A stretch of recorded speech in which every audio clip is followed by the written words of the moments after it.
मौन रह करके आपने पा लिया, लेकिन बता के जाना, संभालेंगे कैसे हम? हाँ, क्या मिला तुम्हारे लिए, कैसा लगा तुम्हारे लिए, मूल प्रयोजन क्या है, तत्व क्या है, बताना पड़ेगा। तो जब वो बताएंगे तभी से उनके शासन की शुरुआत होगी। और तीर्थंकर बन गए, केवल ज्ञान हो गया, और यदि उपदेश नहीं दिया तो उनके शासन का शुभारंभ नहीं होगा। जब से तीर्थंकर का उपदेश होता है तभी से उनका शासन चलता है। महावीर भगवान को केवल ज्ञान कब हो गया, बताओ? बैसाख सुदी दशमी। कहाँ, गड़िया में हुआ था कि बेगमगंज में हुआ? कहाँ हुआ था केवल ज्ञान? ऋजुकूला नदी के किनारे, सालमली वृक्ष के नीचे, मध्याह्न बेला में प्रतिमा योग से जब ध्यान कर रहे थे, यानी खड़गासन में ध्यान कर रहे थे, जिरिम्बिका ग्राम के निकट, सब लिखा है कौन से गांव के पास, गांव से नदी कौन सी बह रही थी, बेगमगंज के किनारे से कौन सी नदी बहती है, 2-3 बहती हैं आजू बाजू से, है? तो जिरिम्बिका ग्राम के निकट से ऋजुकूला नदी बहती थी, और उसी नदी के किनारे सालमली वृक्ष के नीचे ध्यान कर रहे थे। केवल ज्ञान हो गया, घातीय कर्म नष्ट हो गए। तो बैसाख सुदी दशमी को तो महावीर भगवान को केवल ज्ञान हो गया। तो आज केवल ज्ञान हो गया तो आज ही से महावीर भगवान का शासन शुरू हो गया। अब तो भगवान बन गए, हो तो गया, केवल ज्ञान तो हुआ, लेकिन उपदेश उनका उसी दिन नहीं हो पाया। नियम यही है कि जिस दिन केवल ज्ञान हो उसी दिन उनका उपदेश होगा। क्या? जिस दिन केवल ज्ञान हो उसी दिन उनका उपदेश होगा। अब 24 तीर्थंकरों में बाकी तो सबका ठीक रहा, हाँ, जिस दिन केवल ज्ञान उसी दिन उपदेश। लेकिन महावीर भगवान को केवल ज्ञान हो गया लेकिन उसी दिन उपदेश नहीं हुआ। तो फिर कितने दिन उपदेश नहीं हुआ? 2, 4, 8 दिन नहीं, 66 दिन, 2 महीना और ऊपर से 5-6 दिन और। अब बताओ, आधे से ज्यादा चौमासा तो ऐसे ही निकल गया। अब क्या करें, हैं? कैसे काम चलेगा? महाराज जी, चौमासे में वैसे ही 108 दिन मिलते हैं, और 108 घरों के लिए मौका मिल पाएगा चौमासे में जब आप बिल्कुल भी उपवास ना करो। अब जो उपवास पर उपवास कर रहे तो हमारा तो घाटा होता जा रहा। श्रावक कह रहे हैं वैसे ही 108 दिन का चौमासा है, इतनी बड़ी समाज है, 108 घरों को मिलेगा, और आप उसमें बीच बीच मोर इतने उपवास करते जा रहे तो हम लोगों को घाटा हो गया। अब यदि ऐसा करे तो फिर उतने दिन आगे बढ़ा देना। क्या कहते हैं? ठीक है, आप कर रहे हो तो कर लो, कोई बात नहीं, आपकी अपनी तपस्या है, कर लो, हम बाधक थोड़ी बनेंगे, लेकिन भावना हमारी ध्यान में रखो, बड़ी समाज है, तो फिर जितने दिन कम हुए उपवास को उतने दिन बढ़ाना पड़ेंगे, तब तो चौमासा करेंगे, हम चौमासा माना जाएगा। ऐसा नहीं करना, मेरे घाटा नहीं लगाना श्रावकों को, ऐसा कह सकते। अब महावीर भगवान को केवल ज्ञान हो गया और 66 दिन तक उपदेश नहीं हुआ। उसका कारण था गणधर का अभाव था। जो आते थे सुनने वो सामान्य श्रावक तो थे, लेकिन गणधर की योग्यता वाला कोई नहीं था। फिर छेदोपस्थापना चारित्र भी चलता रहता है, प्रवृत्ति परक चलता रहता है, मतलब चलते समय भी हमारा गुणस्थान बना रहता है, सामायिक में भी गुणस्थान बना रहता है। अब छेदोपस्थापना चारित्र, प्रमादवश चारित्र में लगे दोष को प्रायश्चित के द्वारा दूर कर, यानी दूर कर का मतलब है उस दोष को छेद कर, उस दोष को नष्ट कर, निर्दोष चारित्र धारण करना, अर्थात अपनी आत्मा में पुनः स्थापना करना छेदोपस्थापना चारित्र है। यह चारित्र छठे गुणस्थान से लेकर 9वें गुणस्थान तक के दिगंबर मुनिराजों को होता है। छठे गुणस्थान से 9वें, पहला वाला भी 9वें तक, सामयिक छेदोपस्थापना दोनों साथ साथ चलते हैं। छठे से 9वें तक साथ साथ चलते हैं। अभेद परक जितनी भी चर्या है वह सामयिक चारित्र। वैसे समता परिणाम को भी सामयिक चारित्र कहते हैं। राग द्वेष का परिहार करना भी सामयिक है। सामयिक में बैठ जाना तो सामयिक है ही, लेकिन यदि हम सामयिक में नहीं भी बैठे और परिणामों में साम्यता रखे हैं, राग द्वेष का परिहार है, तो साम्य भाव को भी सामयिक कहते हैं। समता सर्वभूतेषु संयमे शुभ भावना आर्त रौद्र परित्यागः तद्धि सामयिकम मतम। समता सर्वभूतेषु, सर्वभूतेषु सर्वजीवेषु, हाँ, सभी जीवों के प्रति, सभी जीवों में समता भाव रखना।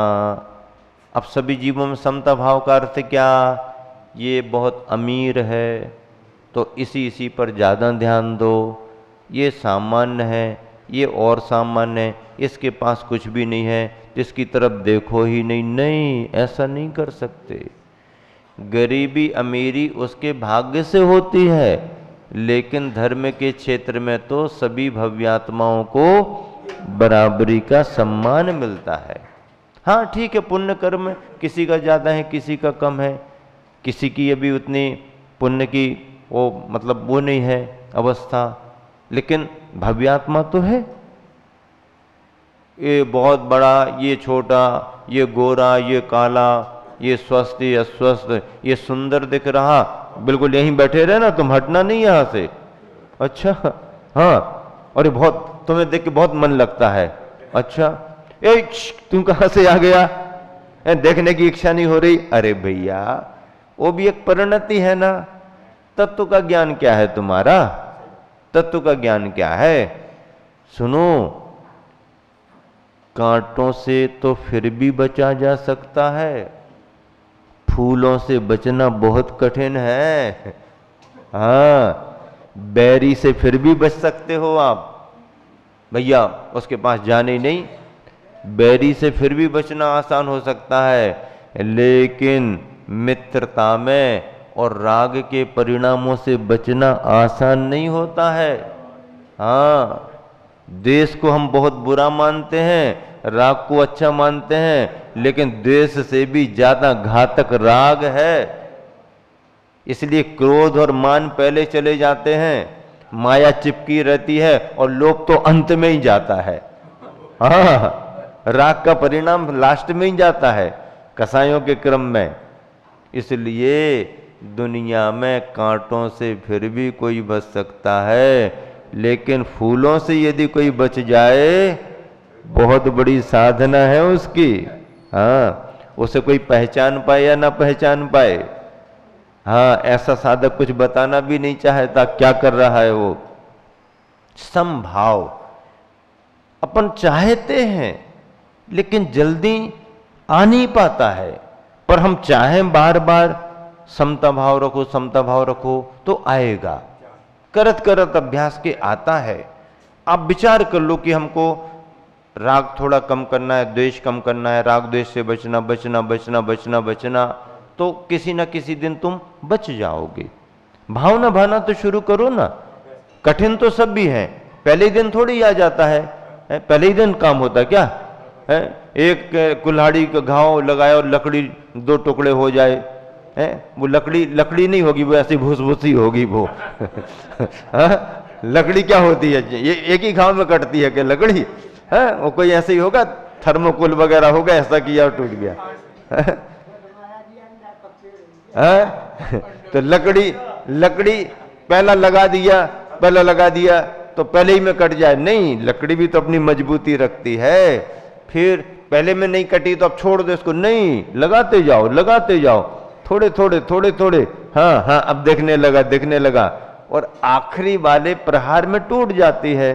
तो आखिरी में टूटे नहीं, आखिरी प्रहार में तो टूटी, पर उसके लिए बाकी प्रहार भी कारण बने हैं। गर्मी के दिनों में मटके को गीला करना है, छिंद छिंद भिंद भिंद क्या है मंत्रोच्चारण, अमृत स्नान करा रहे क्या, थोड़े से ज्यादा नहीं करना, अमृत स्नान शाम शाम द्रावे द्रावे नहीं, उतने में मटके में क्या होगा, अभी तो गर्म है, नया बना है, तो पानी बेकार हो गया क्या? नहीं, बेकार नहीं हुआ। भले गीलापन नहीं दिख रहा, पर गीलेपन का संस्कार बन रहा है। बस धैर्य रखो, लगे रहो लगे रहो लगे रहो, है लगे रहो लगे रहो, तो एक दिन सफलता मिलेगी, गीला हो जाएगा घड़ा। ऐसे ज्ञान के क्षेत्र तत्वसूत्र बहुत कठिन है, समझ में नहीं आता, तो आखिरी तक भी समझ में नहीं आएगा। नहीं आ रहा तो बैठो तो, सुनो तो, पढ़ो तो, उच्चारण करना तो शुरू करो। उच्चारण में गलती ना हो जाए, अरे गलती हो जाए तो हो जाए, कोई पाप थोड़ी लग जाएगा। क्यों, हम चला के थोड़ी गलत पढ़ रहे, हमको जैसा आता वैसा पढ़ रहे, पढ़ तो रहे हैं ना, भगवान की बानी मान के पढ़ रहे, आचार्यों की बानी मान करके पढ़ रहे, और बाद में कह देंगे बिन जाने वा जान के, हमको उतना ज्ञान नहीं है, पढ़ने में कुछ गलती हो गई तो क्षमा करना, हो गया काम। पर पढ़ोगे तभी तो सीखोगे ना, स्वाध्याय में बैठोगे तभी तो। अब देखो बैठने वाले को कितना रस आने लगा कि नहीं आने लगा। पहले दिन तो हमारे तत्वसूत्र पढ़ाएंगे, समझ में आएगा कि नहीं आएगा। अब बैठते बैठते बैठते बैठते कैसी लय बन गई आपकी, कैसी लय बन गई। फिर आप शांति से सुन भी रहे हो और शांति से हम सुना भी रहे, आराम से सुनो। पर्यूषण में जल्दी जल्दी होता है, यहां पर आराम से सुनो, एक एक व्याख्या को सुनो, इसी में रस आने लगता है। रस आता है। पढ़ो, समता सर्वभूतेषु, संयमे शुभ भावना, संयम के प्रति शुभ भाव हो। हम लें ऐसी भावना हो, जिन्होंने लिया है उनके प्रति अपना सद्भाव हो। संयमे शुभ भावना, आर्त रौद्र परित्याग, आर्त परिणामों को छोड़ो, रौद्र परिणामों को छोड़ो, इसी का नाम तदही सामयिकम मतम, यही तो सामयिक है। माला फेरना और बैठ के अपने कुछ विचार चिंतन करना, परमेष्टि कैसे, वो तो सामयिक है ही, लेकिन इसको भी सामयिक कहा। समता भाव भी सामयिक, माने 24 घंटे सामयिक चारित्र चलता रहता है। 24 घंटे समता भाव रखेंगे तो 24 घंटे उस भूमिका में जहां पर महाव्रत आ चुके हैं वो है। तो ये सामयिक चार छेदोपस्थापना, चर्या करते करते, चर्या में जो दोष लगते हैं उनके प्रायश्चित अलग होते हैं, लेकिन हमको रहना था सामयिक में, लेकिन अब सामयिक में बैठे बैठे मन नहीं लग रहा, आहार चर्या करने जाना है, जंगल भी जाना है, थोड़ा सा श्रावक आए हैं उनसे बात करनी है, उनको मार्गदर्शन देना है, उनकी भी भावनाएं कुछ नियम लेने की तो बताना पड़ेगा। अब ये जो आपने प्रवृत्ति बनाई ये महाव्रतों के योग्य है, इसमें अयोग्यता नहीं है। हाँ, आगम के अनुसार ठीक है, कोई दोष नहीं है, लेकिन यह करना भी अपने स्वभाव से बाहर आना है।